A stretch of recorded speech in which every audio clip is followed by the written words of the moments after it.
La Cafetera es un programa de radio que se financia gracias a las aportaciones de los oyentes. Si te gusta el periodismo que defiende y sientes que te acompaña, hazte mecenas y ayúdanos. Infórmate en radiocable.com/mecenas. Hola Resistencia, soy Miguel desde Valencia. Después de varios años escuchando el programa, por fin me he hecho mecenas. Me parece imprescindible un programa como el vuestro, un medio de comunicación alternativo hecho por y para los oyentes y que no dependa de otros. Así que larga vida a la cafetera y un saludo muy grande para todos.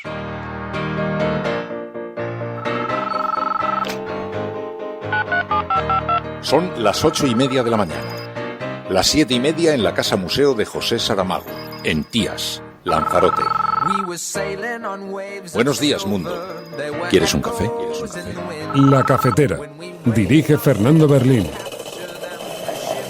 En el programa La Cafetera de Radio Cable. Una entrevista en Radio Cable. Durante 20 minutos en Radio Cable y dice todo lo que van a escuchar. Mañana en La Cafetera de Radio Cable. Radio Cable, que ha conseguido una auténtica primicia, ha entrevistado esta mañana y ha conseguido situar esa entrevista y lo que le ha dicho en los titulares. Con María Navarro y Pilar de la Peña. Eso es total y absolutamente falso. Falso de toda falsedad. Jamás he recibido un sobre con dinero de él ni del señor Lapuerta, desgraciadamente fallecido, y es total y absolutamente mentira. Por tanto, al haber obtenido más de los 2/3 de los votos de los miembros de la Cámara, han resultado elegidos como miembros del Consejo de Administración de Radio Televisión Española don José Manuel Pérez Tornero, doña Elena Sánchez Caballero, don José Manuel Martín Medem, doña María Carmen Sastre Bellas, don Genaro Castro Muiña, don Juan José Baños Loina. Los españoles han visto en un año que estos dos partidos han sido incapaces de hacer acuerdos de Estado para salvar vidas, para sacar adelante unos presupuestos generales del Estado, para aprobar estados de alarma que protejan a los españoles, pero sí que están viendo cómo ahora, a escondidas, se van a un cuarto a repartirse los jueces y repartirse Radio Televisión Española. No puede ser que otros quieran revivir lo sucedido el pasado 8 de marzo, que dejó de ser el Día de la Mujer, para presenciar lo que se convirtió en el Día de la Mujer contagiada. Yo creo que hay que ser, menos taxativo cuando hablamos del derecho de manifestación. No me atrevo a dar una recomendación en tiempos de COVID, pero sí que constato que estamos viendo pues un montón de manifestaciones de todo tipo y sobre las que no se pone, digamos, un foco especial a la hora de cuestionarlo. La evolución es buena, vamos en la línea que queremos ir, pero desde luego todavía no podemos relajarnos más de la cuenta. Esta semana se ha producido que por primera vez ya hemos administrado más dosis que personas contagiadas en nuestro país. Creo que este es un hito muy importante. Están llegando 1 millón de vacunas chinas. Y el fin de semana seguramente tendremos más vacunas que la Federación Rusa nos está dando. Y recibimos hace unos días y recibiremos más, en cuanto comience marzo, vacunas de AstraZeneca, que a nosotros nos maltratan. Primero me dijeron que traía una vacuna que era veneno y ahora todos parecen querer envenenarse. Yo no sé qué les ha pasado, pero no importa. In 5 weeks, America's administered the most shots of any country in the world. But I need to be honest with you. This is not a time to relax. Creo que ahora hay un consenso respecto a que lo público es imprescindible que esté sano y que esté fuerte cuando vienen mal dadas, porque eso es lo que no se pone de perfil. Está muy bien que haya algún señor muy rico que diga, no, pues yo saco la billetera y saco no sé cuántos billetes y todo esto para comprar equipos de protección individual. Muchas gracias, pero nosotros somos un país serio y para eso están las administraciones y las redes de hospitales públicos y para eso está lo público. Eso además ha hecho que cayera de alguna forma el paradigma de los recortes.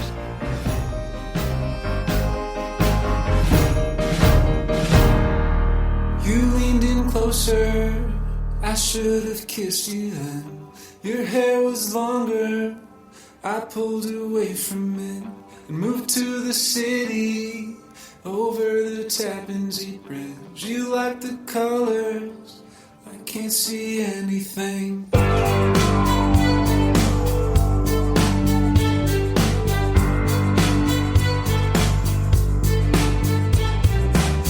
I'll be your coffee, I'll be your poster child, walking like Jesus. Muy buenos días, bienvenidos, bienvenidas una mañana más aquí a La Cafetera. Hoy es 26 de febrero de 2021. Hay muchísimas cosas que comentar, pero como sabéis y como ya viene intuyendo este hashtag, el Rey Emérito vuelve a ser la imagen de portada. El hashtag que vamos a utilizar es #LaCafeteraRegulación. #LaCafeteraRegulación. ¿Por qué? Pues porque nos encontramos con que el rey emérito Juan Carlos I ha pagado más de 4 millones en una segunda regularización fiscal. Esto está en todas las portadas y es además el tema en el que seguramente centraremos gran parte del análisis de actualidad de hoy. Pero como sabéis, cada viernes tenemos un espacio de sosiego, tenemos la suerte de poder pararnos a hablar de otras muchas cosas que también son muy importantes. Por un lado, hablaremos con Pilar de la Peña de ese resumen de prensa internacional que hacemos cada semana. Con Ana Pastor analizaremos en esta ocasión History of Swear Words, la historia de las palabrotas, que es una serie documental conducida por el actor Nicolas Cage que analiza la historia de estas palabrotas a través de entrevistas con expertos en etimología, también son historiadores, también con artistas, y la analizaremos con Ana Pastor en esa sección de El Mundo en Series. Pero también, como sabéis, cada viernes tenemos un espacio de videojuegos y en esta ocasión hablaremos con Alex Vázquez, que nos va a hablar del roleplay. Y terminaremos con un relato muy, muy especial, que además se llama Conciencia. El relato de Ainhoa Goñi de esta semana se llama así porque está basado en el discurso de José Saramago, también dedicado a Fridonia, que también tiene una canción que se llama así, y va a ser tan especial también porque va a ser en la voz de Pilar del Río. Así que es un programa para escuchar hasta el final y con los oídos bien abiertos. Como siempre, además, empezamos saludando a aquellas personas que estáis en directo, que os habéis levantado pronto. Ya veo por aquí a Ayla, a Elías, Demócrito, Marcos, Leandro, Enjoy the Silence, Ángel, Cristina, Esperanza Cardero, Matilde, Esteban, Ceseoán. También por aquí estaba viendo, a ver, que lo había visto antes y ahora aquí a Hilario, a Edi, a todas y a todos, muy buenos días, muy buenas tardes o muy buenas noches.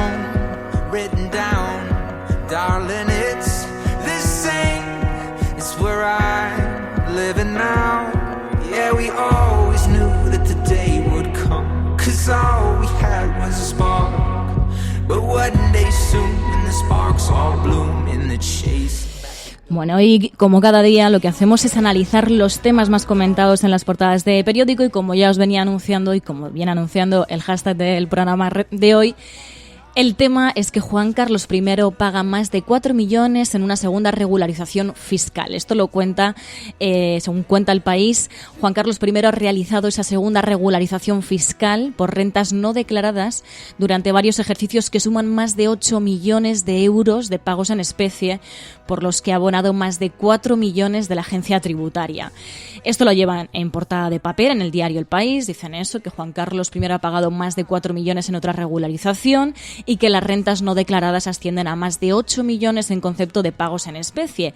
Este asunto está en todas las portadas. En el diario La Razón dicen: don Juan Carlos paga 4 millones de euros a Hacienda en su segunda regularización. También lo lleva el diario El Mundo en la misma línea, dice: paga Hacienda otros 4 millones de su fortuna oculta. Y en el diario ABC dicen que don Juan Carlos paga 4 millones en otra regularización. Y era muy llamativo, porque esto además se conocía a lo largo de la noche de ayer, y muy llamativo porque, como decía Fernando Garea, dice, el día después de que el actual jefe de Estado le rindiera homenaje en el Congreso de los Diputados, nos enteramos de que admite que nos defraudó mucho más dinero de lo que sabíamos.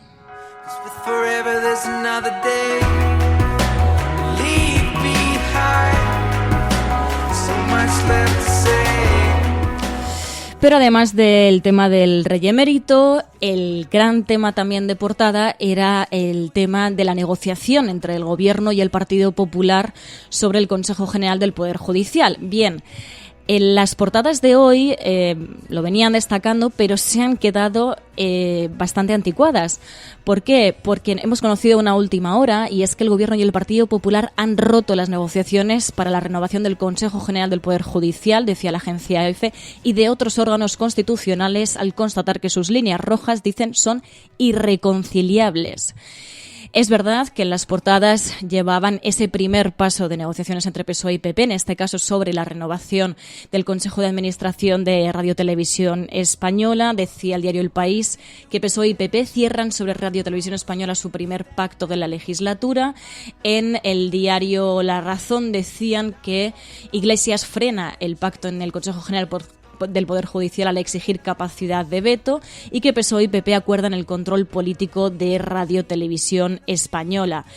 En El Mundo lo interpretan de otra manera, dicen PSOE, Podemos y PP entierran en Radio Televisión Española su promesa de regeneración, y precisamente para conocer las distintas visiones sobre esta renovación del Consejo de Administración de Radio Televisión Española, nos hemos ido primero a lo que sucedió en el Congreso, cuando Meritxell Batet anunciaba que se elegía a los 6 miembros de este Consejo. Por tanto, al haber obtenido más de los 2/3 de los votos de los miembros de la Cámara, han resultado elegidos como miembros del Consejo de Administración de Radio Televisión Española don José Manuel Pérez Tornero, doña Elena Sánchez Caballero, don José Manuel Martín Medem, doña María Carmen Sastre Bellas, don Genaro Castro Muiña, don Juan José Baños Loina. Y una de las voces más críticas con estos pactos ha sido Inés Arrimadas, de Ciudadanos. En esta semana, 2 portavoces, 2 políticos que, como Pimpinela, pues discuten mucho en público, ahora mismo, cuando acaben probablemente la sesión de hoy, se irán a un despacho oscuro a repartirse a los jueces y repartirse Radio Televisión Española. Es decir, los españoles han visto en un año que estos 2 partidos han sido incapaces de hacer acuerdos de Estado para salvar vidas, para sacar adelante unos presupuestos generales del Estado, para aprobar estados de alarma que protejan a los españoles, pero sí que están viendo cómo ahora, a escondidas, se van a un cuarto a repartirse los jueces y repartirse Radio Televisión Española. ¡Qué vergüenza de partidos del bipartidismo, que lo único que interesa es repartirse al Estado! Porque estos son acuerdos no de Estado, son acuerdos para repartirse al Estado, y la situación es, pues, lamentable. Pero para ir a los datos, nos hemos ido a ese hilo que ha hecho la periodista Eva Belmonte, la periodista de Cibio, precisamente valorando esta decisión. Decía, si los 10 nombres de consejeros de Radio Televisión Española que se están dando son los aprobados, decía, definitivamente podemos considerar que el concurso fue un paripé. El comité de expertos propuso a 20 personas, los que pasaron el corte. Pues bien, solo 4 de los 10 estaban en esa lista de aprobados, y decía que el concurso pues parece que ha sido un paripé. De hecho, desde el Consejo de Informativos de Televisión Española decían en un comunicado: este Consejo observa con profunda decepción cómo está culminando el proceso de renovación del Consejo de Administración. Mostraban, decían, escepticismo sobre su capacidad de soltar amarras con los partidos y procurar un contexto de verdadera independencia para Radio Televisión Española. Así que un pacto, un acuerdo que está lleno de críticas. Pero sí hay algo que ha sido muy viral, que ha sido muy criticado en las redes, han sido las palabras de Victoria Abril negando la efectividad de la vacuna. Antes de nada, antes de poner ese audio, nos vamos a decir que esas afirmaciones son falsas. Como decía Maldita.es, las afirmaciones falsas o sin evidencias de Victoria Abril sobre la vacuna contra la COVID, entre ellas, las vacunas sí se han probado en el ser humano antes de comercializarse. Y como indica la Agencia Española de Medicamentos y Productos Sanitarios, una autorización de comercialización condicional garantiza que la vacuna, al ser aprobada, pasa por esos rigurosos estándares de la Unión Europea en cuanto a calidad, seguridad y eficacia. Y luego también desmentían otro de los bulos que soltó la actriz en la presentación de los premios Feroz. Las vacunas ya han demostrado ser efectivas para reducir el impacto de la pandemia. Citaban un estudio realizado en Israel, que es el país con más dosis administradas hasta la fecha por cada 100 personas. Y decían que el trabajo estima que pasados 7 días después de la segunda dosis, la vacuna sí que tiene una eficacia y en concreto del 94% frente a la COVID sintomática, del 92% frente a las infecciones documentadas y la COVID severa. De hecho, decían que las hospitalizaciones por COVID disminuyeron un 87%. Así que estos son los datos frente a un bulo. ¿Por qué creemos necesario, combatir este bulo? Bueno, pues bien, porque más allá de que Victoria Abril evidentemente no es una experta en esta materia, sino en lo suyo, en que ella es actriz, pero no es experta en COVID, hay que desmentirlo, porque esto va a ir circulando por la red y tenemos que tener herramientas y datos para combatirlo. ¿Qué decía Victoria Abril? Decía esto.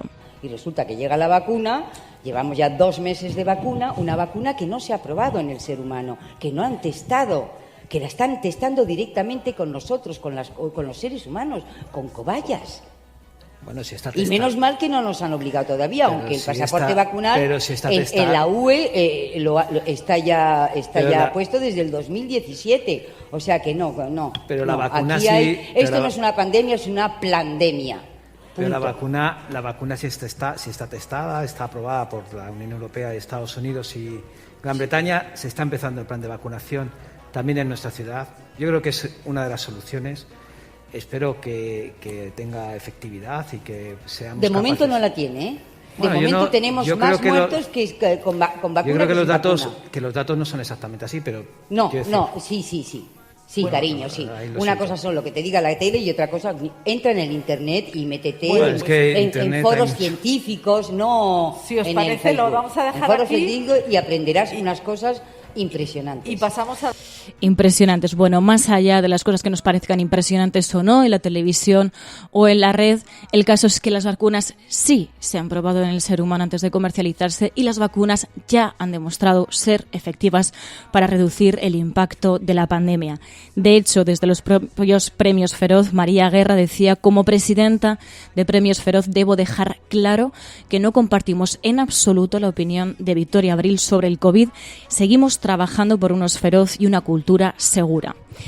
Más allá de esta polémica, la ministra de Sanidad, Carolina Darias, decía que España ha administrado ya más dosis de la vacuna que personas contagiadas. Esta semana se ha producido que por primera vez ya hemos administrado más dosis que personas contagiadas en nuestro país. Creo que este es un hito muy importante. Significa que seguimos avanzando en el proceso de vacunación. Sabíamos que este primer trimestre iba a ser un trimestre, digamos, de escasez en cuanto a la llegada, pero también sabemos, en razón a los contratos que hemos firmado como miembros de la Unión Europea, en este caso la Comisión Europea lo ha firmado por los 27 Estados miembros, que a partir del segundo trimestre tendremos una llegada más importante de vacunas en nuestro país y que, por tanto, ya las comunidades autónomas, me consta, están todas trabajando en esos planes operativos para que se produzca la llegada. Bueno, pues así hablaba de cómo está el proceso de vacunación la ministra de Sanidad, Darias.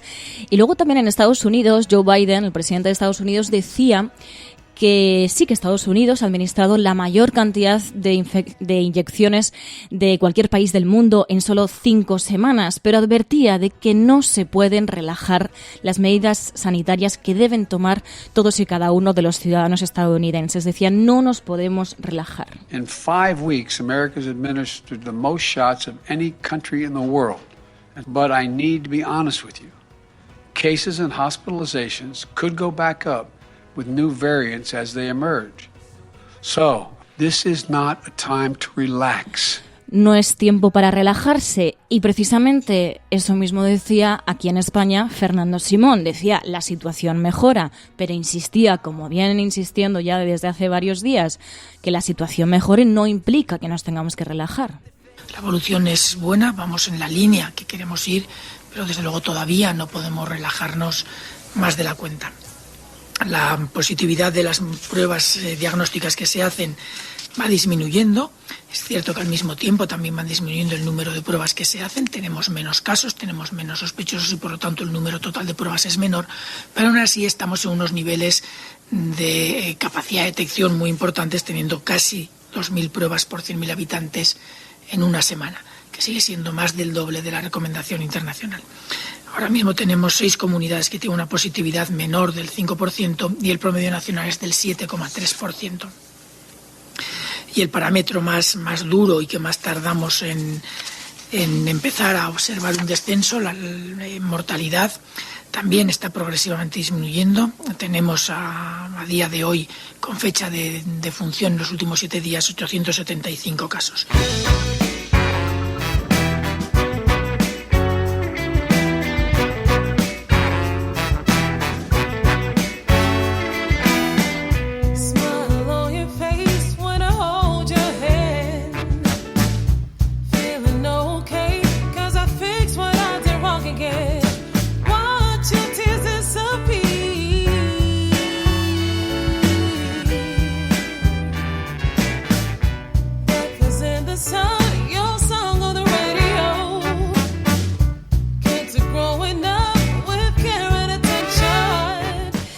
Bueno, y como decimos en este programa, la ciencia es el camino.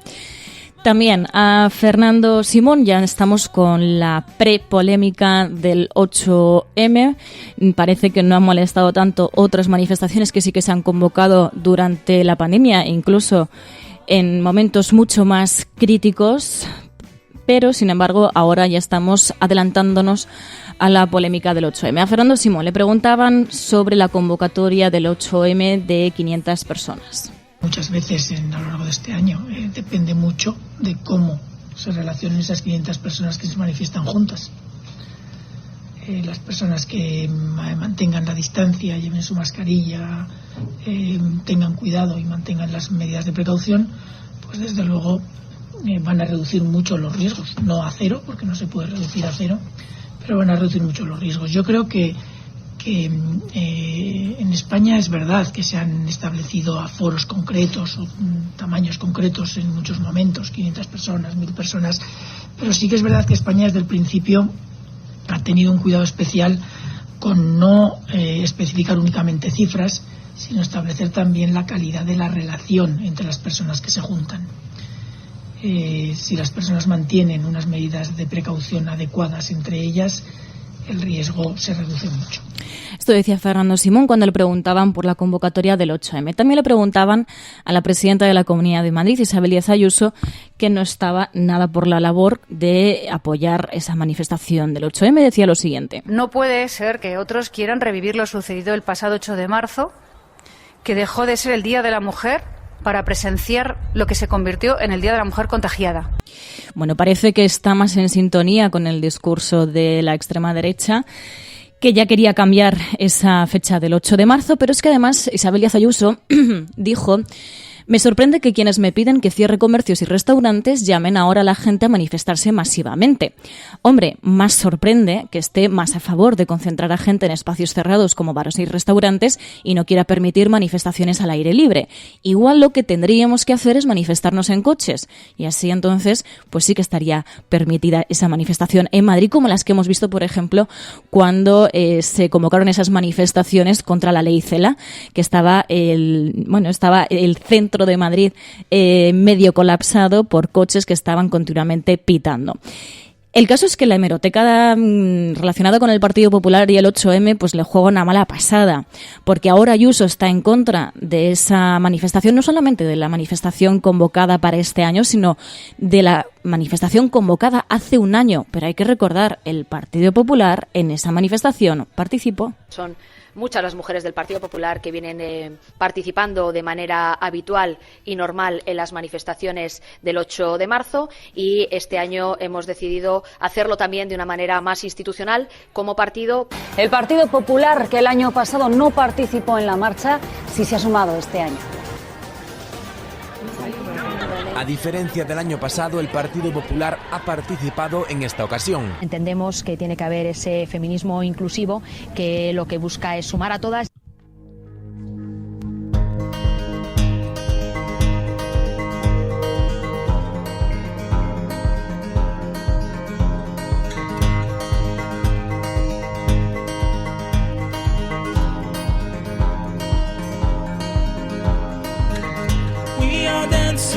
Street corner, free man, one to south.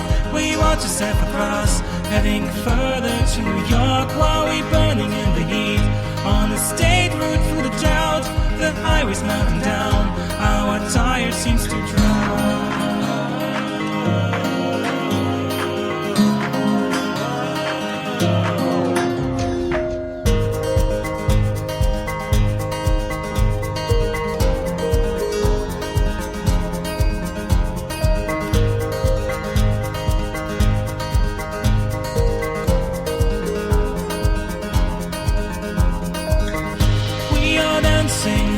Shy of doors and weighs us down. No silence melts around your hand of you this frown. Stay with you by my side. All your love just seems so right. And let's get married with lights so bright. Y luego también en otros asuntos, algo que ha sido muy comentado, la entrevista al vicepresidente Pablo Iglesias en el canal de Twitch de Furor TV. Ha hablado de diferentes asuntos este jueves y en concreto hablaba de uno de los aprendizajes que desde su punto de vista deberíamos tener con esta pandemia. Decía que la pandemia, digamos que ha tumbado esa idea de la defensa de los recortes que sí que tuvimos en la anterior crisis. Y todo el mundo vio que el sector público era imprescindible para rescatar a los trabajadores a través de los ERTEs y también para rescatar a las empresas. Hay muchos empresarios que han tenido que reconocer, pues menos mal que había un sector público fuerte porque si no yo hubiera tenido que cerrar la empresa. Muchos trabajadores autónomos que vieron que por primera vez tenían un ingreso en su cuenta bancaria que venía del Estado. Creo que ahora hay un consenso respecto a que lo público es imprescindible que esté sano y que esté fuerte cuando vienen mal dadas, porque eso es lo que no se pone de perfil. Está muy bien que haya algún señor muy rico que diga, no, pues yo saco la billetera y saco no sé cuántos billetes y todo esto para comprar equipos de protección individual. Muchas gracias, pero nosotros somos un país serio y para eso están las administraciones y las redes de hospitales públicos y para eso está lo público. Eso además ha hecho que cayera de alguna forma el paradigma de los recortes. Esto decía Pablo Iglesias, esa reflexión sobre uno de los aprendizajes que deberíamos sacar de la pandemia, el refuerzo de lo público, la necesidad de que tengamos un sistema de salud público fuerte, sobre todo para cuando vienen momentos tan difíciles como el que estamos viviendo, y no tengamos que depender de ciertas donaciones privadas como algunos que han llegado a insinuar en algún momento. También le preguntaban sobre el poder mediático. En esta reflexión habla de la concentración del poder mediático en España y da una serie de pautas de soluciones que desde su punto de vista pues podrían solucionar esa concentración del poder mediático en pequeñas manos y ampliarlo. Si un medio de comunicación es propiedad de multinacionales, de fondos buitre, ¿puede tener una línea informativa que ponga en cuestión los intereses económicos de esas empresas? Pues es muy difícil. Imaginemos, lo decía en el Congreso de los Diputados, que fueran bancos y fondos de inversión los que diseñaran los programas educativos en los colegios, en los centros de enseñanza secundaria o en la universidad. Y aquí yo creo que lo que habría que plantearse es, primero, una solución liberal. Liberal, ¿qué quiere decir? Libre competencia. Es decir, que haya más. No puede ser que casi todo lo que los ciudadanos ven, oyen y leen sea propiedad de dos grandes grupos. Que haya más competencia, que se facilite mediante dispositivos antioligopólicos que puedan actuar muchos más medios privados. Después, una potenciación de los medios públicos, no para que sean correas de transmisión de los partidos políticos, sino por el contrario para que sean espacios de libertad, y luego apostar por los medios de comunicación comunitarios. Si informar, si la industria cultural es un privilegio de los multimillonarios, es muy difícil que los intereses de los multimillonarios se vean cuestionados. Ahí creo que eso lo entiende cualquiera, tenga la ideología que tenga.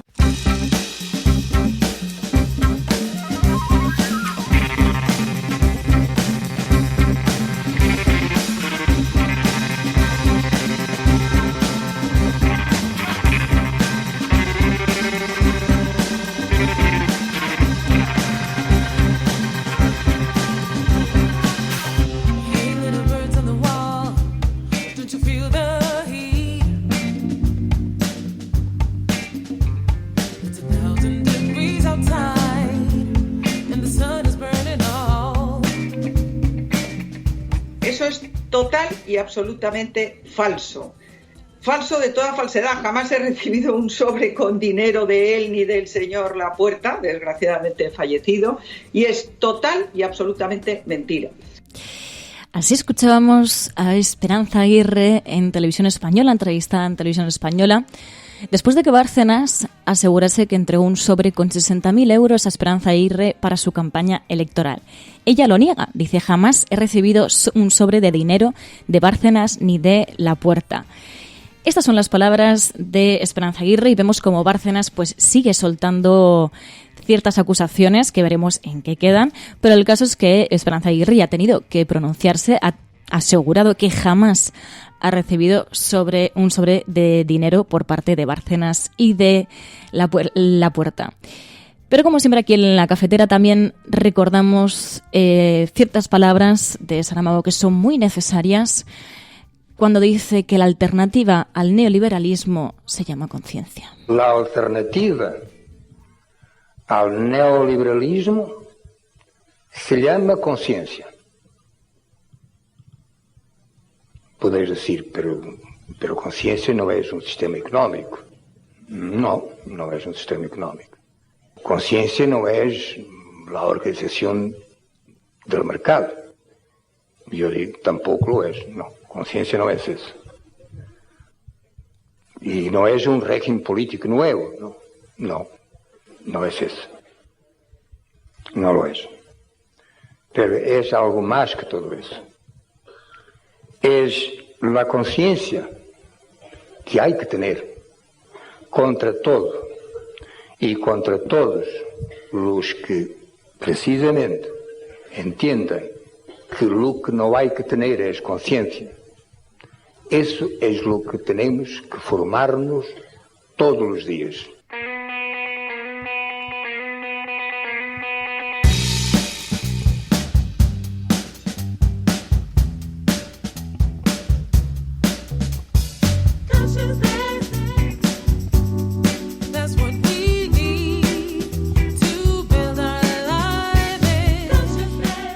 Pues con conciencia, como dice Fridonia, como decía Saramago, con esta banda sonora de fondo, vamos a dar paso a ese resumen de prensa internacional de la semana con Pilar de la Peña. Luego hablaremos de series con Ana Pastor, también de videojuegos, y terminaremos con ese relato que tiene tanto que ver con esto mismo, con conciencia, que de hecho se llama así, Conciencia, que como decía está basado en ese discurso de José Saramago, dedicado a Fridonia y en la maravillosa voz de Pilar del Río. Así que si os parece, vamos allá con el resumen de prensa internacional de Pilar de la Peña. Podrán decir todos los periódicos del mundo lo que quieran. Secessionist parties in Catalonia have wasted no time following the reconvening. Vamos a esta hora con información de último minuto. A esta hora en España, el ex vicepresidente del gobierno... En España finaliza el recuento de votos en los comicios municipales y autonómicos con una participación del... En las últimas semanas hemos podido comprobar cómo los medios de comunicación internacionales... Imagínense cualquier lector de la prensa extranjera que descubre que al que se propone para el Banco Mundial... A Spanish nurse who helped treat 2 Ebola victims in Madrid has tested positive for the disease herself. Spain announced that a nurse is the latest to be diagnosed. Bueno, más cosas. Ya sabéis que los viernes abrimos un capítulo en la cafetera para hablar de la prensa internacional, de la manera en la que proyecta su imagen España en el exterior a través de la prensa internacional. Pilar de la Peña, muy buenos días.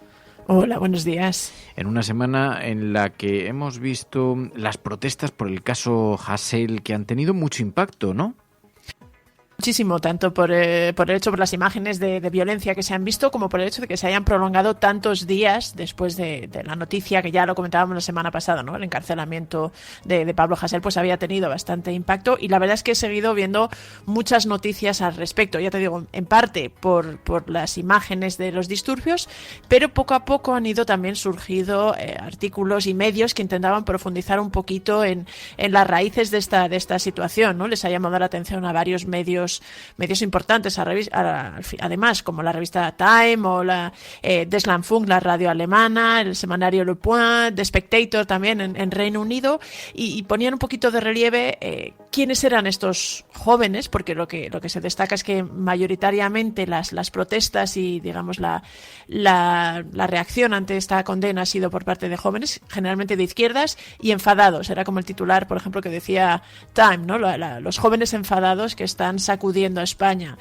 Lo que varios medios destacaban es que son principalmente de izquierdas. De hecho, por ejemplo, Le Point, semanario francés, decía que eran cercanos a Podemos e incluso a los movimientos anticapitalistas o anarquistas. The Spectator, la revista conservadora británica, también hablaba un poco y trazaba símiles con los anarquistas, pero otros medios lo que destacan es eso, que son en general jóvenes pues frustrados y enfadados por la falta de perspectiva. Deutschlandfunk, por ejemplo, llegaba a decir que se planteaba que podríamos asistir al inicio de un nuevo movimiento un poco similar al de los indignados o el 15M, y en general se tiene la sensación de que esta situación, además de dividir a la izquierda, que era algo que, por ejemplo, Le Point ponía especialmente el foco en ello, ¿no? Como está dividiendo tanto al gobierno, pero incluso al gobierno, porque la condena a Pablo Hasél pues había un poco revivido esa especie de antagonismo que tenían en algunos sectores de la izquierda con respecto a un Estado más autoritario, al legado del franquismo que había en algunas de las acciones del Estado y de las fuerzas del orden en España, y esto se pone de relieve, pero se destacaba que también, bueno, podía tener mayor impacto y podía generar un movimiento de protesta que, digamos, pues tensara un poquito más el ambiente en España. Ha sido una semana además caracterizada por el acto de homenaje al fracaso del golpe de Estado, el 23F, 40 años, con la conmemoración ha tenido además repercusión en la prensa internacional, ¿no? Sí, mucha ha tenido. Es verdad que es una fecha que los medios internacionales ya destacaban. Es uno de la transición española pues ha tenido siempre mucha, igual que el franquismo, ¿no? Ha tenido mucho interés y ha traído siempre muchos artículos y provocado mucha atención en los medios internacionales, y al celebrarse el 40 aniversario pues era previsible que también se pusiera de relevancia, ¿no? Me parece que era Paris que decía que el 23 de febrero de 1981 pues era una fecha mayúscula o mayor en la historia reciente de la democracia española. Pero la verdad es que, digamos, algunos medios de hecho destacaban en sus informaciones y los titulares realmente están bastante copados por la ausencia de Juan Carlos I de estos actos de conmemoración, ¿no? Es quizá el aspecto que más les han llamado la atención, y lo que destacan que ha marcado este aniversario, más allá de que se celebrara un gran acto en el Congreso, que el rey Felipe VI acudiera y pronunciara un discurso. Lo que prácticamente todos los medios que han recogido el aniversario destacan es que Juan Carlos I, que fue uno de los protagonistas y que algunos medios pues recuerdan que se le atribuye un papel clave en el fracaso de este golpe, pues no ha estado presente. Muchos medios incluso dicen no ha sido ni siquiera invitado por estar, por un lado, exiliado en Abu Dhabi, y luego por haberse visto inmersos en una serie de investigaciones judiciales por el origen de su fortuna y en general por fraude fiscal y blanqueo de capitales. Ya te digo que sí ha tenido bastante eco. El Washington Post, por ejemplo, ha destacado esta ausencia. El diario francés L'Express, The Times, pues sí que les ha llamado la atención y lo han puesto de relieve. Algún medio también ha señalado que algunos partidos independentistas y nacionalistas también boicotearon el acto por la presencia de Felipe VI, pero lo más digamos, lo más mencionado y lo más resaltado, aparte del aniversario en sí, ha sido la ausencia del exmonarca. También, además, hemos visto cómo ha tenido bastante repercusión un asunto que nos gustaría recoger. Resulta que la foto de Colón ha sido convertida en fake news en Francia por los negacionistas de la pandemia, ¿no?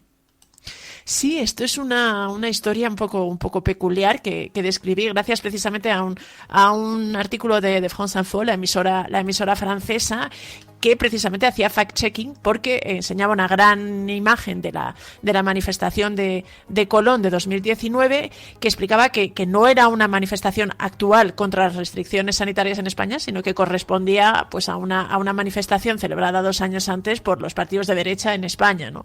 Y ilustraba un poquito cómo, a pesar de que un post de Facebook que me parece que decía que había sido compartido 140.000 veces y que en Francia había tenido bastante recorrido y aseguraba o criticaba que ningún medio de comunicación estuviera hablando de esta fuerte movilización de los españoles contra las medidas sanitarias y la restricción, lo que destacaba la emisora francesa es que no lo hacía ningún medio porque se trataba de imágenes de hace 2 años, ¿no? Pero bueno, ha servido para que en concreto esta emisora pues recordara esta manifestación, destacando que fue pues convocada por el Partido Popular, por los liberales de Ciudadanos y por la extrema derecha de Vox, que además era en protesta por la negociación en Cataluña. Pero bueno, estas noticias que a veces suceden y estos malos entendidos o estas, digamos, derivadas extrañas que a veces pasan en la prensa internacional han convertido a la foto de Colón en esto, en una especie de bulo y de fake news en algunas redes sociales y en algunos medios internacionales, atribuyéndolo a un rechazo a las restricciones por la pandemia. Ha habido otros asuntos también, además, en la prensa internacional en estos días que han llamado nuestra atención. Por ejemplo, sigue llamando la atención que Madrid esté todo abierto. Ha sido esta semana France Info quien ha destacado que España cultiva las contradicciones, ¿no? Sí, la verdad es que ya lo venimos comentando casi cada semana, me estoy encontrando artículos que ponen esto de relieve, ¿no? Además, muchos son franceses, porque es verdad que hay un cierto consenso, se ha establecido esa percepción de que los franceses están viniendo a Madrid como vía de escape, porque bueno, pueden disfrutar de restaurantes, de museos, de las terrazas al aire libre y de un poco esa sensación de vivir la vida de antes, ya habíamos comentado, y esta semana ha vuelto a ver en Radio France, en la emisora en concreto France Info, pues uno de sus reporteros que explica cómo ha estado en Madrid y cómo se vive este contraste de ver que mientras en Francia pues las restricciones son mucho más duras, mucho más estrictas, pues en España el hecho además de que se haya retrasado el toque de queda a las 11 pues permite incluso cenar, pasear, lo contrastaba con, además el reportero en concreto de France Info había visitado el Zendal y decía que había tenido un poco la sensación de que en ese hospital, en el Isabel Zendal, construidos profesamente para la pandemia, se estaba escondiendo un poquito a todos los enfermos y las UCIs llenas y las personas entubadas, pero a la vez convivía con esta situación. Y por ejemplo, ya te digo que no son solo los medios franceses, el Frankfurter Allgemeine Zeitung, que es uno de los principales diarios alemanes, también lo ha recogido en un reportaje de su corresponsal esta misma semana, destacando cómo en Madrid se estaba haciendo casi la vida de antes, ¿no? Y que esto, pues por un lado lo estaban disfrutando los franceses, que ya te digo que se mantenía esta idea de que España estaba siendo, o Madrid en concreto estaba siendo destino de turistas franceses con este motivo, pero también la población local. Y aunque ponía de relieve que también había bastantes críticas a esta apertura, lo que se destacaba es un poco esto, ¿no? Que la economía, parece que salvar a la economía, sobre todo en Madrid, que es verdad que hablan de España pero se centran en Madrid, en este sentido no se fijan en lo que sucede en otras comunidades, pero como este concepto de salvar la economía y digamos la priorización de este objetivo pues estaba también afectando a las vidas humanas, pero estaba provocando esta situación de contraste. Luego también, además, hemos visto algunas cosas que nos llamaban la atención. Por ejemplo, hemos visto que tenía bastante repercusión este asunto en Africa Report, que destacaba que España está intentando aumentar su presencia en el continente, que ha lanzado toda una estrategia, Horizonte África, ¿no? Sí, este es un artículo que me ha llamado la atención. Ha sido publicado en Africa Report, que es una revista mensual africana, pero que tiene bastante prestigio, que trata un poquito la política y la economía en el continente negro. Y en este sentido, en contraste con digamos, el relativamente poco interés o poca atención que ha suscitado en los medios españoles la presentación de este plan estratégico del Ministerio de Industria, Comercio y Turismo, pues allí sí que les llamaba la atención. Incluso entrevistaban a la ministra Reyes Maroto, un poco con la idea de destacar que España ya en los últimos años se había convertido en un país que tenía ciertos intereses en determinados, sobre todo en determinados sitios, ¿no? Pues mencionaban en concreto Marruecos, que claramente es uno de los socios tanto políticos como de seguridad y comerciales, pero que bueno, que había habido también una cierta presencia de España en Mali, en el Sahel, y que con este plan estratégico que había presentado el Ministerio, que se llama Horizonte África, pues pretendía aumentar y reforzar la presencia en el continente, ¿no? Por ejemplo, también mencionaban que se había abierto una nueva embajada me parece que era en Chad, que ya era la número 24 que tenía España en el continente, y que con este plan en concreto, que tenía una vertiente comercial y que de hecho pretendía apoyar y reforzar a las empresas españolas que tenían intereses allí, pero por ejemplo mencionaba en concreto pues intereses en proyectos en Costa de Marfil, en Senegal, en Argelia, en Kenia, Ruanda o Tanzania, en sitios donde hasta ahora pues quizá no había tantos intereses españoles, y el gobierno sí que estaba intentando pues aumentar esta presencia y avanzar en este campo. Oye, además, por último, Pilar, también en estos días hemos estado observando, había bastante expectación en la prensa internacional con el asunto de las elecciones en Cataluña. Parece que ya ha pasado todo un mundo desde entonces, pero Le Monde dice que Ciudadanos es un partido que podría estar al borde de la implosión. Sí, la verdad es que es uno de los artículos de que la estela de las consecuencias de las elecciones catalanas que publicaba el diario francés, y con este impactante titular, ¿no? Ciudadanos, un partido al borde de la implosión. Consideraba que realmente el resultado electoral en Cataluña pues había sido demoledor y que la derrota había sido, aunque explicaba que Ciudadanos esperaba una cierta debacle, pero no del calibre que había supuesto, ¿no? Y que además pues por varias circunstancias, en concreto que se había producido en Cataluña, que además por donde habían ido, digamos, la pérdida de votos, pues suponía un golpe en la línea, un torpedo en la línea de flotación casi del propio partido, y aseguraba que planteaba dudas sobre la propia supervivencia del partido, ¿no? Recogía también las críticas internas y de exmiembros de Ciudadanos al actual, digamos, al actual camino que había emprendido la formación, y en este sentido pues alertaba de que bueno, que se estaba pidiendo un análisis urgente y profundo de lo sucedido, y que bueno, podría haber consecuencias y que rodar alguna cabeza. Bueno, Pilar de la Peña, gracias. Como siempre, un abrazo. Gracias a vosotras. La Cafetera y Neutral presentan Plata o Plomo. El mundo en series. En el Juego de Tronos, o ganas o mueres. Con Fernando Berlín y Ana Pastor. ¿Sabes dónde estás? Es una radio pirata. De la zona neutral. Nos recuerda un poco por qué luchamos. La noche es oscura y alberga horrores. La noche es oscura y alberga horrores. Nada cambia de golpe. Si estuvieras en una bañera que se calienta poco a poco, morirías hervida sin darte cuenta. Estamos juntos. Somos un trío. ¿Nosotros vivimos románticamente juntos? Hola, habla con Walter White. Usted dijo que estaba casi muerto, ¿vale? Dijo que moriría en cualquier momento. Éramos capaces de ser y hacer todas esas cosas porque estábamos informados por grandes hombres.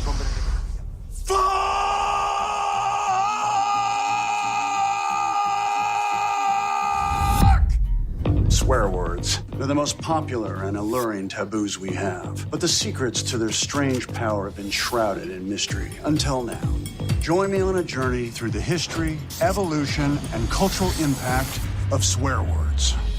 Lo que viene siendo Nicolas Cage gritando joder. Plata o plomo, el mundo a través de las series de televisión, a través de los documentales, a través de las películas, con Ana Pastor, Neutra. Ana Pastor, muy buenos días. Muy buenos días. Tienes un poco sobrecogido con la elección de hoy.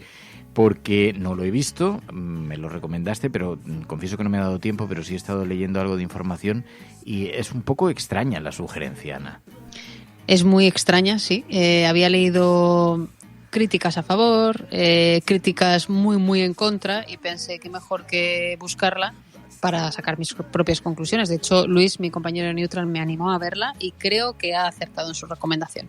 Oye, pero tengo la sensación de que la propuesta es además como pedagógica, porque es un documental sobre el origen de las palabras. Son 6 capítulos, ¿no?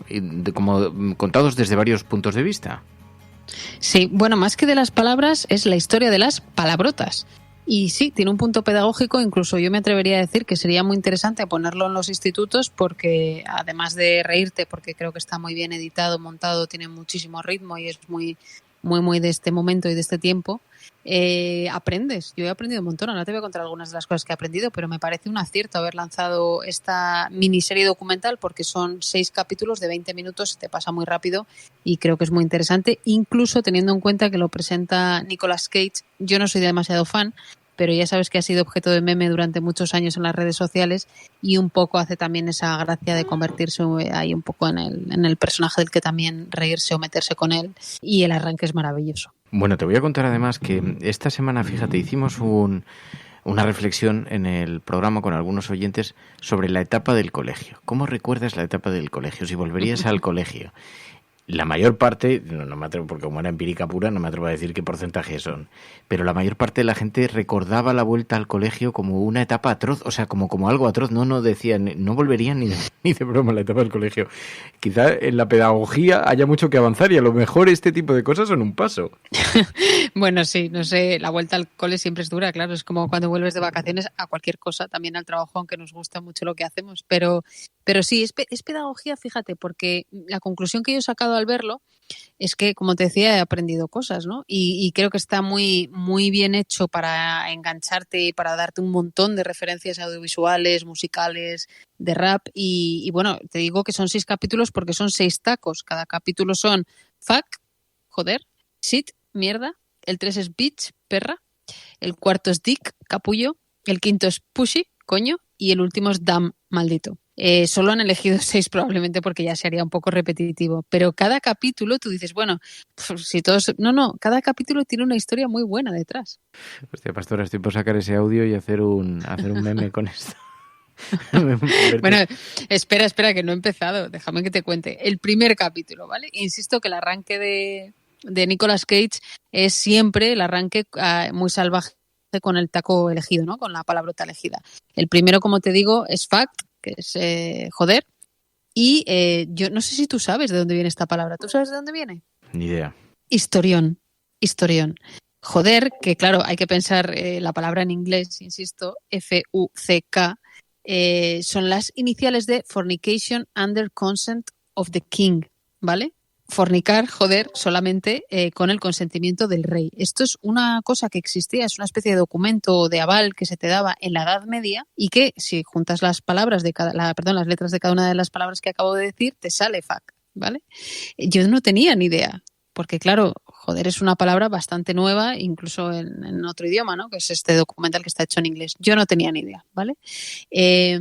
Por ejemplo, otra cosa que he aprendido, que me ha parecido muy interesante. En todos los países del mundo las películas se clasifican, esto sí lo sabíamos, ¿no? Bueno, ahora antes eran los rombos, ¿no? En nuestro país, pero bueno, es verdad que se clasifican por edades, los documentales, las películas, etcétera. Bueno, pues en Estados Unidos, si en una película usas más de 2 veces joder, te ponen una R. No es censura ni nada por el estilo, pero digamos que es para adultos. Más de 2 veces. Si lo dices una, no. Si lo dices 2, sí. Que me parece una cosa muy, muy curiosa. Y es la palabrota, sí, es la palabrota más usada, según explican aquí. En el documental aparecen desde neurocientíficos hasta expertos en gramática, pasando por cómicos y actores y actrices, ¿no? Y es la palabrota más usada de todas ellas y la más censurada también, donde más veces se pone un pitidito. Por ejemplo, en El Lobo de Wall Street, la película, que no sé si la recordarás, la palabra joder aparece 107 veces. Sí, ellos dicen, no sé si es la verdad, que es el récord, no he podido hacer un fact-check, es el récord que convierte al actor, a John Hill, en el que más veces, al que más veces hemos visto utilizar esa palabra. Hacen una especie de encuesta muy divertida y todo el mundo cree que es Samuel L. Jackson por Pulp Fiction, que queda segundo, pero no, el ganador es John Hill por El Lobo de Wall Street. Más palabras. Me gusta el ejercicio. Bueno, déjame que te cuente también que de joder y del resto de palabrotas cuentan una cosa también para mí muy interesante. Dicen que cuando dices joder o una palabrota, liberas, ¿no? O produces mucha adrenalina. Y que eso en la persona que dice el taco. La persona que recibe el taco, que lo escucha, aunque no sea de manera agresiva, sino que sea una manera de descargarte simplemente, la frecuencia cardíaca aumenta. Y atención, hay un estudio que citan que dice que el 5% de la gente tiene más fuerza al agarrar algo o al apretar los puños si lo hace maldiciendo. Si lo hace diciendo joder o mierda o lo que sea. Un 5% de la gente asegura que tiene más fuerza si maldice. No me digas que no es maravilloso. Yo no conocía todas estas cosas. No lo conocía. No había profundizado mucho. Y todo esto, sí, pero todo esto lo mezclan con escenas de cine, porque estas referencias que te acabo de decir del Lobo de Wall Street o de Pulp Fiction y tal aparecen, y muy importante, explican también que dentro del mundo de la música, el rap, lógicamente, la palabra preferida y que más se utiliza sin ninguna duda de todos estos tacos es joder. Entonces, bueno, es una manera muy poética de protestar, porque en el fondo, si te explican de dónde viene, que es lo que hablábamos de la Edad Media, pues tiene cierto sentido. Y luego cuentan también que es una palabra que se permitió de alguna manera su uso de esta manera tan amplia en 1971, antes, y fue una decisión del Supremo. O sea, yo es que estaba flipando viéndolo. Antes no era de uso común, digamos, y podía tener ciertas consecuencias. Words don't start out as swear words, they're just words. And then all of a sudden they start to access a culture's sort of deepest taboos and just areas that the culture is really invested in. Somebody decided at some point in the history of its etymology that this is a swear word. It's silly. Shit probably came from an emotion. I mean, I know the smart answer is like, it probably came from some root word in the Latin language. Yeah, so some bullshit like that. Shit is an Anglo-Saxon word. Like most swear words, it was not obscene at first. It was just the word for excrement. Pero luego lo que sí que he estado viendo, echando un vistazo un poquito a la propuesta, es que está muy bien de factura. Claro, es un producto en Netflix, pero está muy bien hecha la estructura, es muy viva, son 20 minutos además por capítulo, ¿no? Sí, pasan rapidísimo. Y luego es verdad que han elegido bien hacer solo 6 para que no se haga muy repetitivo, como te decía antes, pero claro, es que descubres cada cosa. Por ejemplo, ¿me dejas que te ponga otro? Sí. Con la palabra mierda, ¿vale? Shit, que yo creo que esto lo utilizamos también mucho en España, ¿no? Y bueno, ponen también muchos ejemplos. Una de las preguntas que se hacen es ¿por qué mierda es un taco? ¿No? ¿Tú te lo habías preguntado alguna vez? Es algo escatológico. Algo sucio, forma apestoso, parte, no sé. Claro, forma parte de... Bueno, pues también cuentan de dónde viene. Me parece maravilloso. Shit se escribe, como sabéis, S-H-I-T, ¿no? Pues shit es Ship High in Transit, ¿vale? Esto era un barco que a mediados del siglo XIX, principios del siglo XIX, cruzaba los mares enviando estiércol, ¿vale? Claro, entonces si juntas ship, high in transit, te sale shit. Nosotros luego, evidentemente, lo hemos castellanizado y lo hemos convertido en mierda, pero está muy bien porque este capítulo también te habla mucho de el tema de las letrinas, de cómo era al principio defecar, estoy siendo hoy un poquito vulgar, pero es que es así, en compañía, porque las letrinas estaban juntas, bueno, etcétera. Quiero decir que se ha convertido en una palabra de uso muy común, pero que también tiene un origen y una etimología, ¿no?, que no tiene que ver con cómo lo utilizamos ahora. No has perdido el tiempo, entonces. Bueno, he cogido apuntes para contártelo, pero luego además entramos en el mundo feminista, ¿vale?, que creo que son días muy apropiados para esto. Entonces, pues desde bitch, ¿no?, perra, que ya sé que tiene varias traducciones, pero bueno, bitch, perra, cómo se ha reconvertido esa palabra también para no ser utilizada, que por supuesto los señoros la utilizan para agredir, ¿no?, de alguna manera verbalmente a las mujeres. Cómo convertir y darle la vuelta a esa palabra para convertirlo en algo poderoso, alguien con mucha fuerza, con mucha energía. o coño, ¿no? Que muchas veces también se ha hablado de por qué esa palabra se ha convertido en algo negativo o en un taco cuando no debería serlo.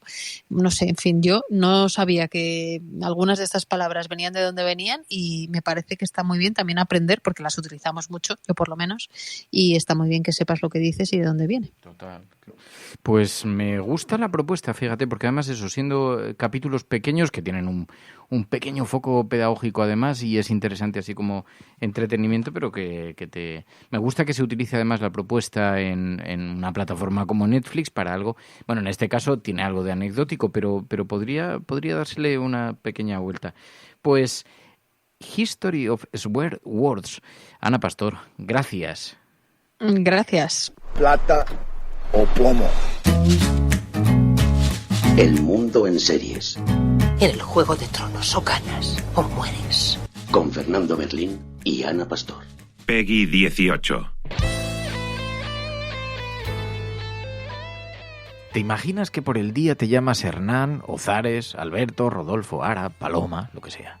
Pero por la noche te metes en un videojuego y juegas con otras personas a que eres un mafioso. Ellos te oyen a ti, aunque solo ven tu personaje en el ordenador. Pero te tienes que meter en el personaje con el que juegas, interpretar un papel. En lugar de hacerlo en un teatro, hacerlo dentro de un videojuego. Hay gente que se toma esto tan en serio que se conecta a todas horas, todos los días. Por la mañana a lo mejor es Hernán, pero cuando accede a su videojuego tiene que hablar y actuar, comportarse como si fuera un mafioso de Lampa. Incluso hay reglas de comportamiento dentro de estos videojuegos. A esto se le conoce como el roleplay. Y hoy lo vamos a hacer además con un auténtico experto que además es el responsable de que veáis con la calidad con lo que la estáis viendo y que en nuestra entrada en Twitch se haya producido en tiempo y forma adecuada. Alex Vázquez, muy buenos días. Muy buenos días, Fernando. Bueno, que me sirve además para agradecerte públicamente la ayuda que nos has echado, que lo sepas. No, hombre, no. Ya te dije que no hacía falta, que era mi pequeño granito de arena a tus esfuerzos en la cafetera por hacer este espacio y tener ahí pues ese puntillo de información libre que todos necesitamos. Pues ha sido la forma de entrar en Twitch y el que nos ha ayudado con todos los diseños, con toda la instalación de Twitch, que es una herramienta y el OBS para nosotros completamente desconocida y donde estamos explorando en ese territorio. Que como sabéis es una herramienta que nació muy apoyada por el mundo de los videojuegos, por los gamers y tal. Entonces Alex la conoce perfectamente porque conoce ese sector, trabaja en esto. Y hablando con él el otro día, me estaba contando en qué consiste el concepto de roleplay. Partidas organizadas en escenarios de videojuegos ya diseñados, pero que se instalan en un servidor propio y allí se meten jugadores, pero que no tienen una dinámica concreta. No es que tengan una historia que tienen que seguir, sino que la gente asume un rol. Por ejemplo, yo estoy muy enloquecido, lo saben los oyentes, con el Red Redemption, que es un videojuego de vaqueros. Pues imagínate que puedes poner esos escenarios en un servidor y juntarte allí con tus amigos y cada uno tiene que ejercer de un personaje. Y no se puede saltar eso. Tiene que ejercer de un personaje, pero estás jugando contra otras personas, contra otros seres humanos. No juegas contra la máquina como hago yo normalmente cuando juego. Básicamente lo podríamos resumir de forma muy sencilla, sí, ¿no? Porque hay muchos tipos de juegos, hay muchos tipos de roleplay. Pero básicamente sería jugar en el escenario de un juego, pero asumiendo los roles y los papeles como si fuéramos actores, ¿no? Pues sí, es lo que acabas de decir, o sea, no deja de ser pues el interpretar un personaje con un rol muy preestablecido previamente, con una historia que te has creado y no intentar salirse de ese personaje bajo unas reglas para no romper ese estatus de rol. Y como tú has dicho, pues se puede jugar en multitud de juegos que tengan una plataforma multiplayer.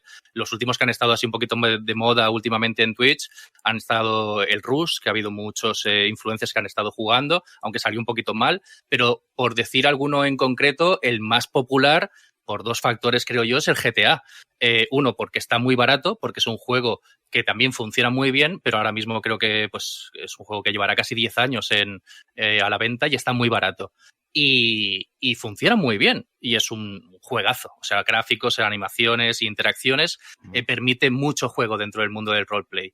Es, la verdad, muy guapo. Así que básicamente es, más allá del tiempo que le hayas dedicado al juego, de pronto decir, pues yo quiero pasar más horas haciendo esto y para eso pues tengo un personaje que tiene una historia, ese personaje, y quiero seguir jugando a pesar de haber superado el juego y tal, y entonces estar relacionándote con otras personas que están en tu mismo. Claro, yo he conocido los roleplay en Second Life, donde había muchos pequeños mundos, había uno de la Edad Media, había otro también del Far West, había otro, entonces cada personaje pues hacía su papel, pero yo recuerdo que la gente se lo tomaba muy en serio. ¿Sigue siendo así? ¿La gente que decide jugar de esta manera se lo toma tan en serio? Sí. Se lo toma muy en serio, hasta el punto que a veces hay hasta problemas de discusiones. Bueno, ya sabes cómo es la sociedad, ¿no? Pues que se lo toma muy a pecho. Pero la gente que sabe jugar muy bien y que son roleros, a lo mejor expertos, y se crean un personaje muy profundo, llegan a crear historias que pueden ser hasta películas de, vamos, o sea, como series de culebrones.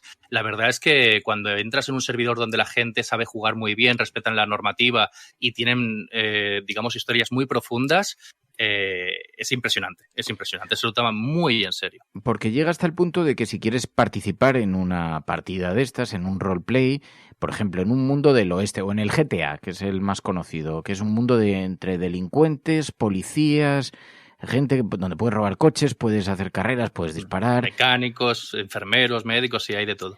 Cuando la gente se lo toma muy en serio hasta el punto de que si utilizas tu nombre real en alguna ocasión, se pueden enfadar tus compañeros de juego. No solamente enfadar, sino que te pueden hasta sancionar del servidor. Piensa que los servidores normalmente, para respetar un poquito la normativa, suelen ser privados. Y para pasar esa privacidad tienes que superar hasta un examen, que es como un examen de conducir, por hacer un símil, pero para poder jugar al roleplay, en el cual en ese examen tienes que pasar una serie de preguntas, tanto teóricas como prácticas, para demostrar que realmente sabes de roleplay.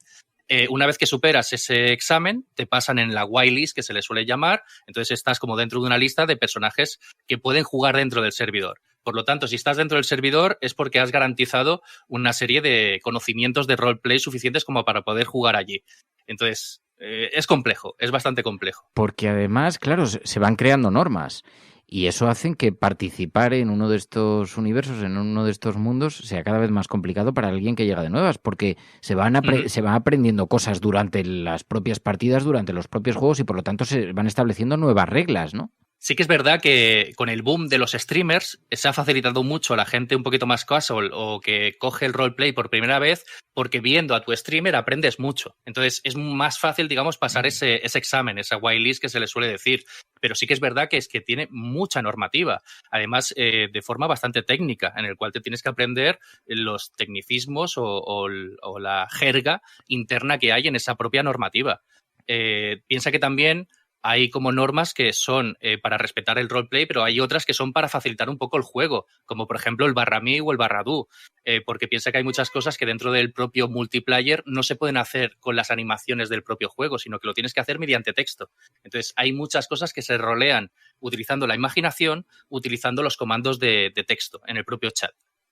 O sea que estas partidas se realizan utilizando un videojuego que ya existe, como por ejemplo el GTA, que hay que instalar en un servidor propio, ¿es así?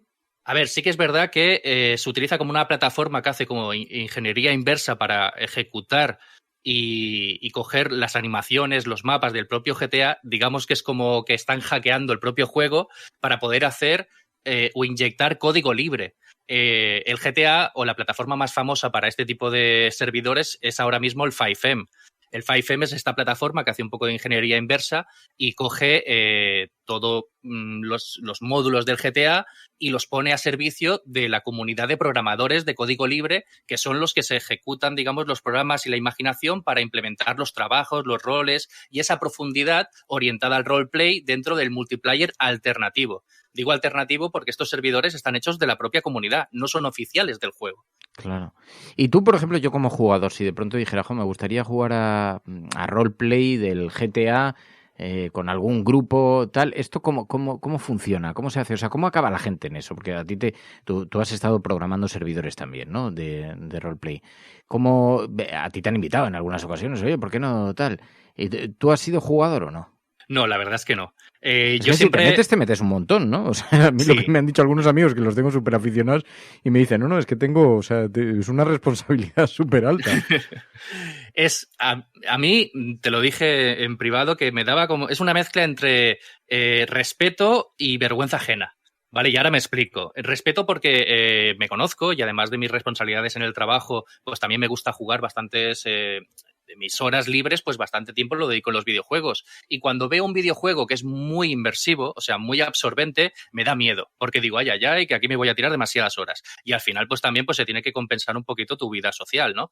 Entonces, desde ese lado me da un poco de respeto el roleplay porque es muy absorbente, pero de lo guapo que es, o sea, de lo emocionante o de lo inmersivo que llega a ser.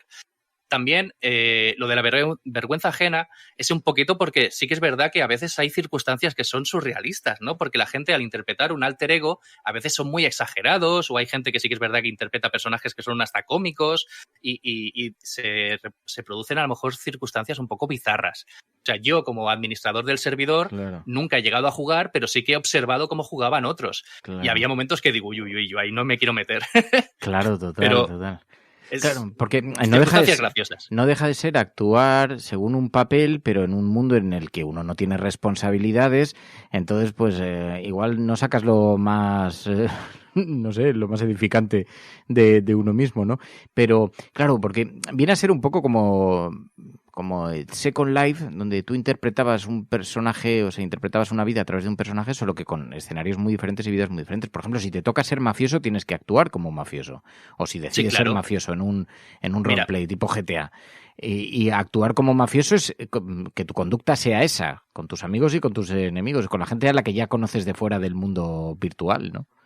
Piensa que es muy típico las personas que se lo curran bastante o que trabajan el personaje que hasta cambien las voces, modulan sus voces para que su personaje dentro del juego sea totalmente diferente afuera del juego, ¿vale? Porque eso hay que distinguirlo muy bien. Es una especie de pequeño teatro. Sí. ¿Y la voz es la voz de las personas? O sea, estás hablando y estás escuchando. Hay una comunicación interna. Ah, sí, o sea, y entonces se interpretan también el papel en ese sentido. Claro, o sea, tú, por ejemplo, puedes utilizar el Discord o el TeamSpeak, que son plataformas de comunicación internas, pero digamos que dentro del juego también tienes otra comunicación interna que funciona por cercanía, en el cual las voces se oyen dependiendo de lo cerca o lejos que estás del personaje. O sea, que puedes hablar dentro del servidor.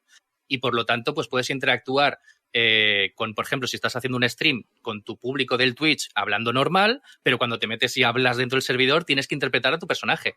Hay gente que a lo mejor hace acentos de asiáticos o rusos o de Europa del Este o sudamericanos, cuando en realidad no lo son. Entonces hacen imitaciones de ese tono de voz para generar un personaje totalmente fuera de su zona de confort, que es el mismo. O sea, generan un alter ego totalmente diferente. Y es impresionante. Claro. Pues a eso te referías un poco con lo de la vergüenza en ocasiones, que dices, claro, es que me tengo que aquí interpretar un papel, casi es como efectivamente salir a las tablas de un teatro, ¿no? Imagínate que te dicen, claro, sal e interpreta un personaje cuando no lo has hecho nunca. O sabes esos grupos de improvisación, de teatro, que comienzan a improvisar y nunca la norma es nunca tienes que decir que no, que todo tienes que decir que sí. Al final llega momentos que también pues sientes como un poco de vergüenza ajena, pero es un trabajo pues eso de interpretación que a lo mejor ayuda a mucha gente a soltarse esos tabús de su propia personalidad. Total, es un trabajo también psicológico muy interno, sí. Súper curioso, por eso le dije a Alex, oye, porque empezó todo en una conversación, estábamos mirando el ordenador, estábamos haciendo cosas en el ordenador y me empezó a contar esto y digo, esto nos lo tienes que contar un día en el programa, pues ¿te imaginas que por el día te llamas Antonio, te llamas Blanca, pero por la noche te metes en un juego de ordenador, en un game en el que eres eso, un mafioso que interpretas un papel y de viva voz estás pegando voces en tu habitación relacionándote con otros a través de tu personaje? Entonces me parecía... que eres el dueño del servidor y que nadie te tose. Claro. O sea, por la mañana estás a lo mejor, no sé, haciendo un trabajo normal y corriente y por la noche eres el dueño de toda una ciudad. Total. Y lo que dices tú va a misa. Claro. ¿Has visto la serie Westworld? Sí. Ah, brutal. Muy buena. Brutal. Joder, yo estoy esperando a ver si llega la nueva temporada porque, vamos, no sé si habrá nueva temporada, supongo que sí que la estarán rodando. Porque... Sí, hubo un pequeño parón, ¿no? Grande. Sí, pero me estaba flipando por eso, porque tiene un poco relación con todo esto. Oye, pues Alex, te agradezco muchísimo porque le he dicho, oye, déjame que te haga... Y me decía él, oye, que tampoco soy un súper mega experto en esto, más allá de que lo conoce porque ha trabajado pues en la programación y la gestión de algunos de estos servidores. Alex Vázquez, gracias de corazón y gracias por tu ayuda, en serio. Muchas gracias a ti por invitarme.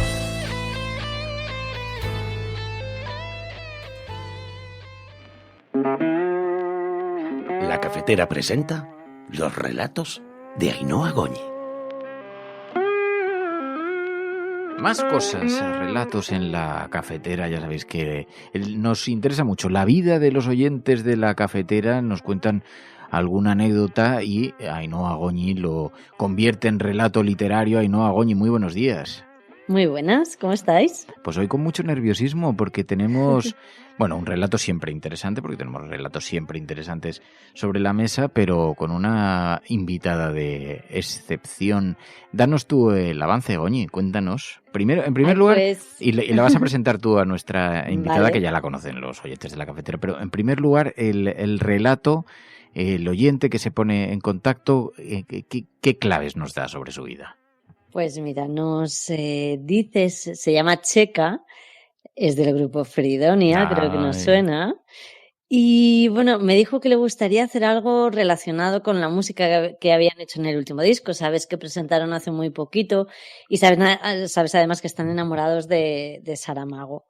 Entonces hay una charla que José Saramago hizo, que era la alternativa al neoliberalismo, se llama Conciencia. Y en esa charla ellos basaron una canción que se llama, pues igual, ¿no? Conciencia. Bueno, proponían un poco las ideas de este maestro, ¿no? La conciencia como valor exclusivo, como, bueno, el derecho de las personas a saber, a intervenir, a cambiar, ¿no?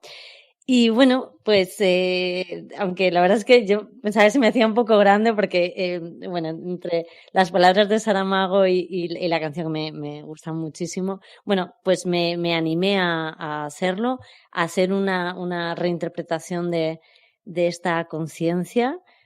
Y bueno, además hemos llegado a una persona maravillosa, a mí me llena de orgullo que la tengamos para leernos el relato, que es Pilar del Río.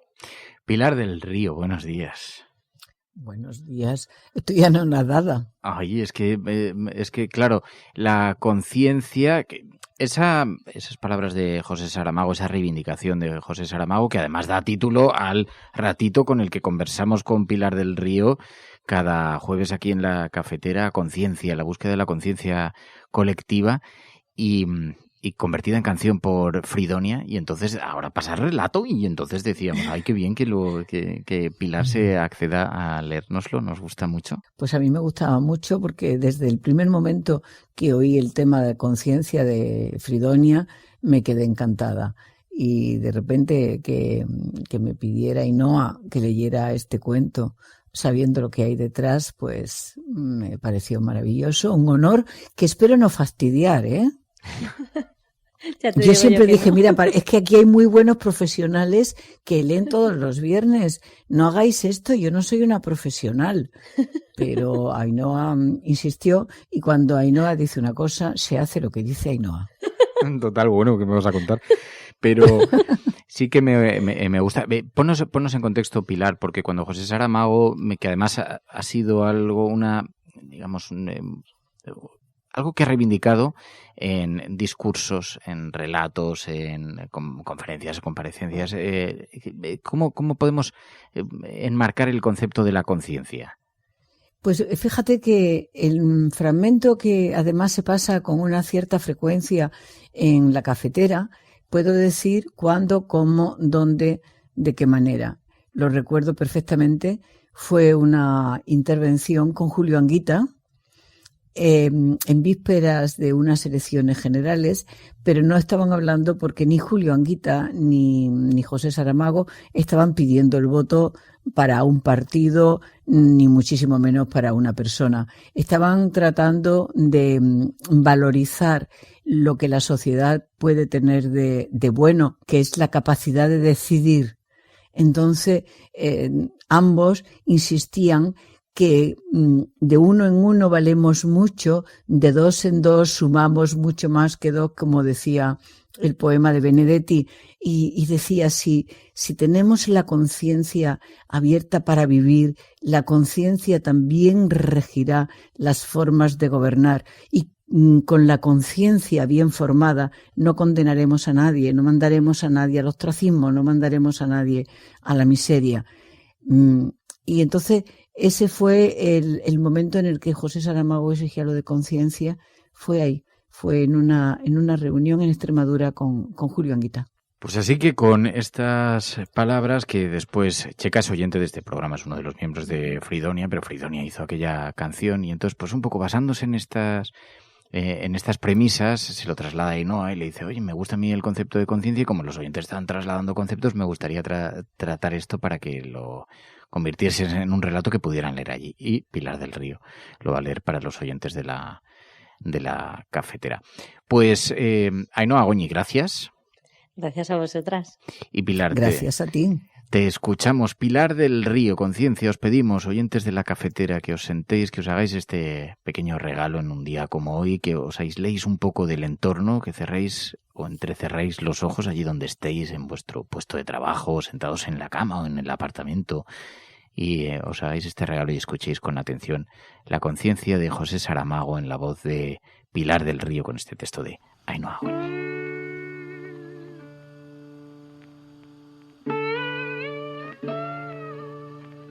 Abrí la puerta que tenía ante mí y pasé sin preguntar. La habitación era blanca y fría. Siempre pensé que sería oscura, que haría calor, que fuegos fatuos llenarían la sala a la que acababa de entrar.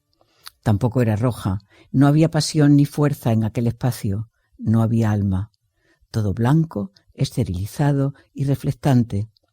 Podía reflejarme en cada pared, en cada baldosa, en el mármol del suelo. No se oía nada. Avancé 2 pasos. Entonces sí, el eco de mis pisadas sonó fuerte. Era yo multiplicada por 10, por 100, por 1000. Mis pisadas y mis reflejos. Yo por todas partes. Seguí avanzando hasta la pared que tenía justo enfrente. Allí una extraña báscula esperaba paciente. Tenía todas las épocas del mundo para esperar, porque allí nada cambiaría. Nosotros seguiríamos llegando, iríamos pasando, seríamos seleccionados, evaluados y descritos con detalle. Seríamos un número para siempre, siempre. Palabra rápida, pero fría y eterna. Sabía lo que tenía que hacer. Mi instinto me llamaba, las instrucciones estaban claras. Miré a mi alrededor por si alguien miraba, pero estaba sola. Estaba sola porque nadie necesitaba comprobar el resultado.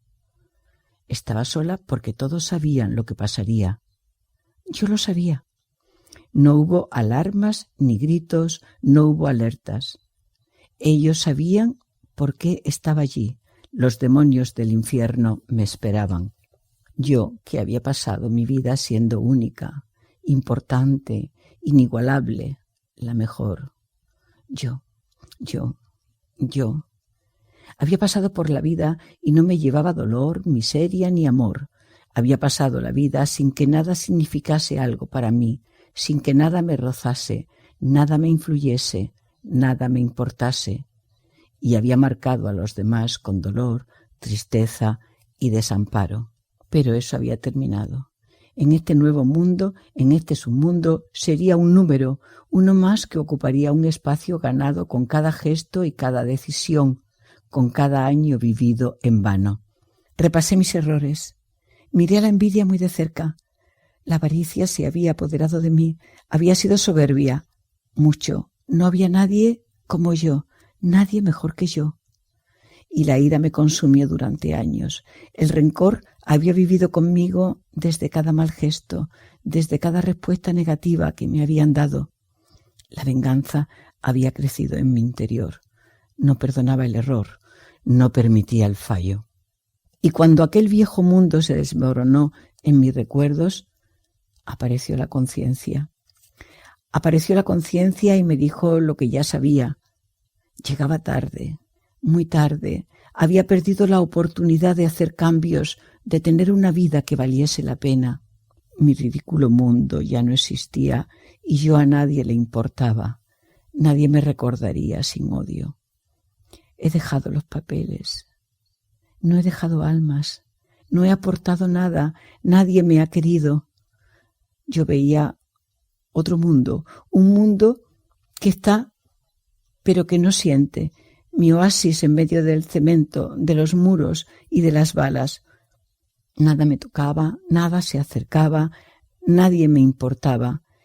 y mataba las ilusiones de los locos que pintaban sueños en el aire de una tarde de verano, y había pisoteado las ilusiones de los que imaginaban construir otro mundo, otra escena.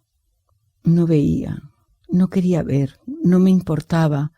No veía las barcas abandonadas en mitad del océano, ni a los niños que cruzan fronteras con rejas interminables que jamás conseguirán olvidar porque están tatuadas en su piel, en cada herida y en cada golpe. No veía a las personas que caen a un suelo teñido de rojo por la sangre del racismo, el odio y la xenofobia. 3 palabras, un mismo significado. Hacía demasiado tiempo que había perdido el sentido de las cosas, los referentes me fallaban, los hombres y las mujeres grandes, mis grandes heroínas y héroes, eran historia del pasado. Pero entonces os encontré.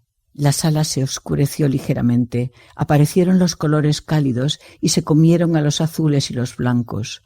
Subió la temperatura, sopló el aire y se conectaron mis 5 sentidos. Sonó entonces una voz alta y clara. Tienes una segunda oportunidad. Puedes volver a empezar. ¿Cuánto pesará tu alma la próxima vez? Y vi un bosque frente a mí. Las raíces subían desde el suelo y se enredaban con las ramas. Poseían mi alma. Penetré en la espesura del bosque y me perdí en los cantos de sirena.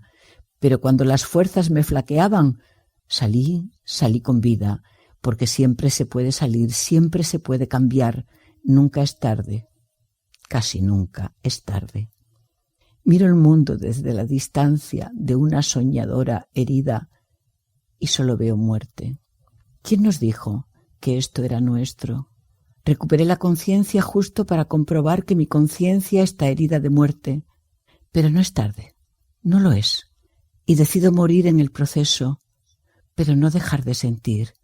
Prefiero sufrir la visión de un horror real que edulcorar los paisajes con caras amables creadas para anuncios de televisión. Yo voy a seguir a mi conciencia, consciente de que duele, sabiendo que lo que vendrá no será fácil. Este es mi mundo. Sabemos quiénes son los culpables, conocemos a las víctimas y a sus verdugos. Conocemos los colores de las capas tras las que se ocultan. Ellos, seres sin alma escondidos en salas blancas y frías que devuelven una y otra vez su propio reflejo. ¿Cómo hacer la guerra a los malos? ¿Cómo se empieza una guerra incruenta frente a un enemigo que no tiene límites?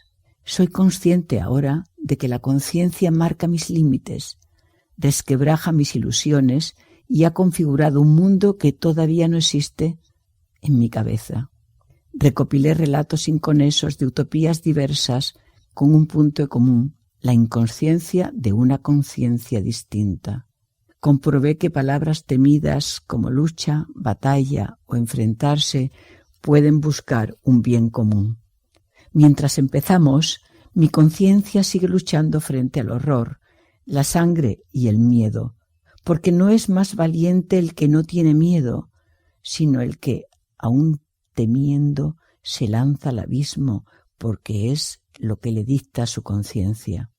Guerreros, nadie dijo que la lucha sería fácil, pero sabemos que este es el único camino. En un mundo en destrucción hay buenos y malos, héroes y verdugos. Lucharemos. Nuestras armas son otras. Nuestro objetivo es distinto. Guerreros, empecemos la batalla. Nuestro mundo está en juego. Por fin sentía que estaba en casa. Desde aquí lucharíamos juntos. Iríamos de la mano. Nuestras armas atentas. No teníamos banderas. Nuestra victoria habría que redibujarla cada día. Así es como se vuelve a ser libre y se sueña con los designios del mundo. Somos la resistencia.